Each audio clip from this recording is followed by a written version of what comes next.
Anda kembali di Metro Siang, pemirsa, inilah berantas berita seputar kriminalitas.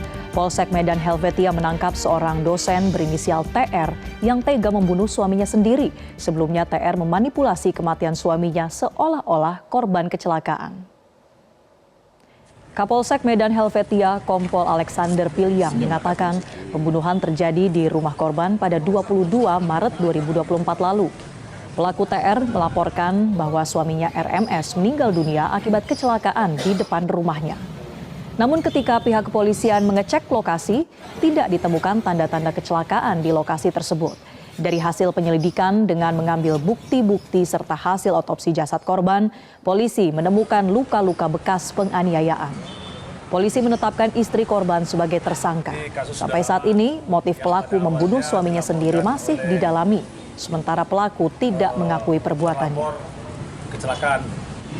Kami telah melakukan beberapa kali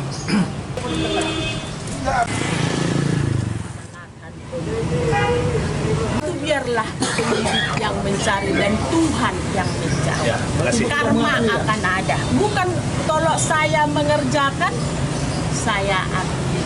Tapi demi Tuhan, untuk apa Pak? Saya sudah mau mengawinkan. Dan kami berkeyakinan bahwa ini bukan kecelakaan laka lantas.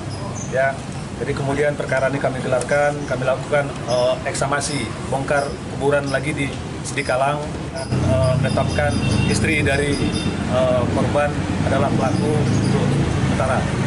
Jadi motif masih kami dalami karena sampai saat sekarang si pelaku belum mengakui perbuatannya. Tapi kami berkeyakinan dengan bukti-bukti dan hasil olah TKP yang kami temukan. Pemirsa, untuk mengetahui apa motif dari pelaku yang tega membunuh suaminya sendiri ini, kita sudah terhubung dengan Kombes Pol Teddy John Sahala Marbun, Kapolrestabes Medan melalui sambungan Zoom. Selamat siang, Pak Teddy. Ya, selamat siang, Mbak. Baik, Pak Teddy, sejauh ini apakah sudah diketahui motif pelaku melakukan aksi membunuh suaminya sendiri ini? Baik, Mbak.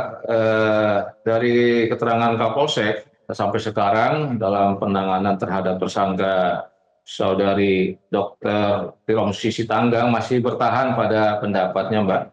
Tapi jajaran Polsek Helvetia akan tetap melakukan penyelidikan dan penyidikan terkait siapa-siapa yang terlibat dalam pembunuhan ini, Mbak. Sementara itu, Mbak.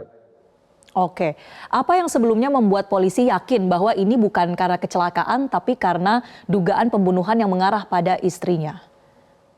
Ya, dugaan jajaran Polsek Helvetia bahwa sejak menerima informasi dari rumah sakit adanya kecelakaan yang disampaikan oleh istri korban, anggota Laka Polsek kita melaksanakan cek oleh TKP, tapi di oleh TKP ditanyakan oleh masyarakat tidak ada laka lantas di sana, lalu langsung ke rumah sakit. Lalu di rumah sakit itu anggota kita melihat bahwa ada semacam luka sobekan di keningnya, tapi keterangan dari istri korban seolah-olah itu adalah laka lantas. Yang berikutnya, pada saat kita minta visum et repertum, itu istri korban selalu menolak dan juga permintaan otopsi.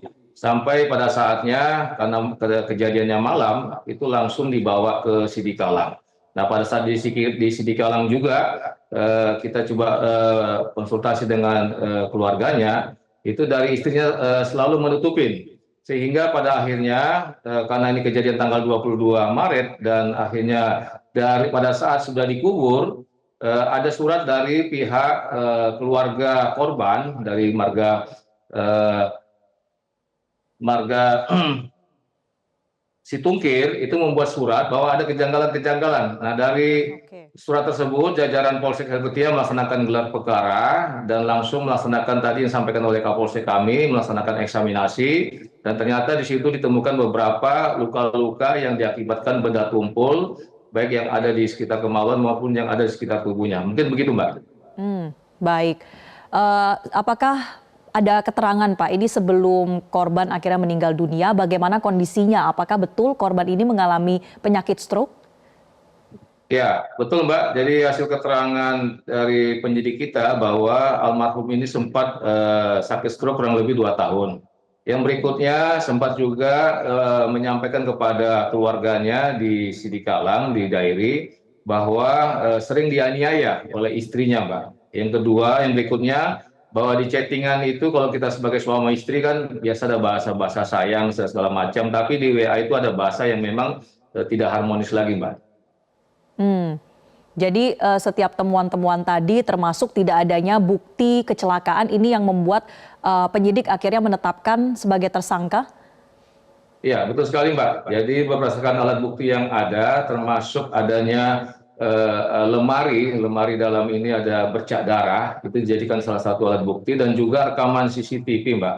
CCTV yang ada di rumahnya itu dihilangkan oleh pelaku, DVR-nya juga dihilangkan, sehingga kami meyakinkan dari beberapa alat bukti itu mengarah kepada pelakunya, yaitu pelakunya adalah istri korban sendiri, dan kami yakin pasti ada pelaku-pelaku lain yang membantu. Ini lagi-lagi kita upayakan, Mbak. Baik, sejauh ini singkat saja Pak, ancaman hukum terhadap tersangka pasal berapa dan hukumannya berapa lama? Ya, ini bisa dikenakan ke pasal 351 ayat 1 mengakibatkan orang meninggal, dan mungkin juga 340 perencanaan, Mbak. Kita akan lihat nanti. Mudah-mudahan jajaran Polsek Helvetia bisa bekerja keras untuk bisa mengumpulkan apakah memang sudah direncanakan atau memang ada hal-hal lain yang mungkin ini bisa menjadi ungkapan terhadap apa menjadikan motif dan siapa-siapa pelaku yang terlibat di dalam kasus pembunuhan ini, Mbak. Baik, terima kasih atas keterangannya Kapolres Tabes Medan Kombes Pol Teddy John Sahala Marbun sudah bergabung bersama kami di Metro Siang. Jelajahi cara baru mendapatkan informasi. Download Metro TV Extend sekarang.